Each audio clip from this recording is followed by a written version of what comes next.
Hi guys, welcome to the channel. Today I'm going to show with you how you can remove gift card from Starbucks app. So I'm going to open Starbucks app online, and you need to sign up into your account. So once you're signed in, let me show how you can quick method that gift you want to remove the gift card. And if you have any gift card, here is simply need to check balance and you can see your detail. But let's suppose if you have card, you simply need to select the card and you simply need to remove from here as well.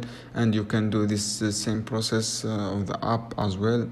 So this is process how you can remove gift card from Starbucks app. So I hope guys you found this video helpful for you, and don't forget like subscribe to my channel, to our channel for future video, and I will see you the next video guys. Thanks you, I have a good day. See you on another video soon guys. Thanks for watching.